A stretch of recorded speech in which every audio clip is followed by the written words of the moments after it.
games and sports in the world create the perfect level of challenge, with problems that are difficult and ever-changing, but not impossible to solve. Climbing is a challenge for lots of reasons: the shape of the wall and the holds, finger and hand strength, body control, dynamic movements, mental discipline, creative thinking, and foot technique and placement. Climbing at a high level is a superhuman feat, and achievements in the climbing community are up there with some of humankind's greatest. The obstacles to these achievements are many. For a start, looking at fingers and hands alone, climbers are some of the strongest people on the planet, with a variety of holds calling for an insane level of adaptability. And this goes for your feet too. These extra tiny holds are what I like to refer to as a joke, and it takes a huge amount of strength and technique to make them useful. It's not as simple as just standing on them. The skin on your toes isn't rigid or pointy enough to gain purchase on such a small feature. So how do climbers make this work? Climbing shoes are not like your standard issue PE plimsoll, although you could be forgiven for thinking they are unless you've taken a close look. They're made from very dense hard rubber that is formed to a sharp point at the front. They also put your toes into a strong downward crimp that allows you to put all of your weight into the very tip of the shoe, providing superhuman ability. There don't appear to be any restrictions at all on shoe design for climbing competitions, so in theory you could make this design even more extreme if the shoe didn't also have to perform as an all-rounder. So what about that superhuman ability the shoes provide? If someone invented sticky crimp gloves that allowed you to hang off inconceivably small features like a gecko, would that be frowned upon? What about using chalk that increases skin friction, or finger tape? Both things that are already widespread and accepted in climbing. At this point, we could discuss using a ladder to conquer even the hardest climbing routes. But then you could look at ropes or picks or any climbing equipment as doing the same thing. So what's the difference? Well, first of all, climbing, like any game, has rules. First and foremost of which is that you only get to touch the face you're climbing, not the floor, so the ladder's out.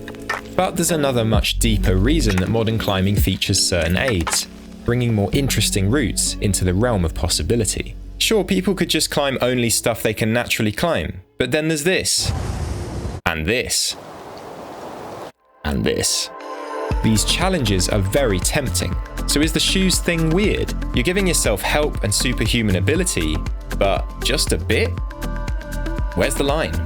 So this is true for almost all sports. Football shoes, chalk in gymnastics, and what about archery or any sport where you use a piece of equipment? Should you just throw the arrow at the target? And while we're at it, are you allowed to use the arrow? Well, this all begs a question.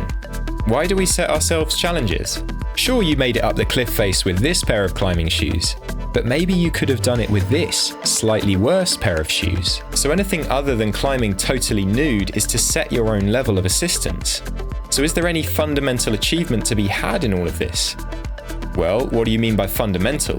That opens another massive can of worms and gives you a glimpse into what it's like inside my head. I'd call a fundamental achievement something that lays down a new standard. In a way, that first impressive climb by someone wearing climbing shoes opened the door to this new normal, a set of rules that describes a competition, and a common ideal that everyone can adhere to and be judged by: climbing with climbing shoes. So how does this all relate to real-world games? I'd call climbing a sport, but this question of when is an achievement is particularly important when it comes to satisfaction. And satisfaction is on some level why we do almost everything we do.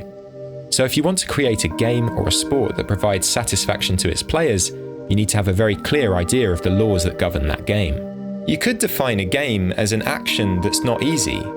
The best games in the world create the perfect balance between difficulty and payoff, making you work for the reward just hard enough that you really earned it. In the world of competition climbing, I'm surprised there hasn't been more scrutiny on shoe design. At what point does a design provide an unreasonable advantage? But the reason for their existence, balancing difficulty and payoff considering the possible climbing routes available in the natural world, does make sense. Without specialized shoes, you'd be cutting down the variety of achievable climbs, and even the simplest routes would be prohibitively difficult for boring reasons. To look at it another way, with a simple pair of shoes, people have been able to conquer routes of unimaginable variety, with all of the other many and varied skills required in abundance: endurance, strength, mental resolve. The achievements in climbing are some of the most impressive of any sport, and equipment doesn't take anything away from someone's achievements, especially if the rules of that sport include the equipment. It's like saying you only won F1 because you were driving a car, but F1 is about driving cars. Even more importantly, Alex Honnold looked at the famous 1 kilometer high El Capitan route and thought, climbing this with a rope just isn't challenging enough anymore. And so he trained for and climbed it free solo. So people are continuing to push the limits of themselves and the equipment. The rules of modern climbing say, do what you want with your shoes, but ladders are naughty.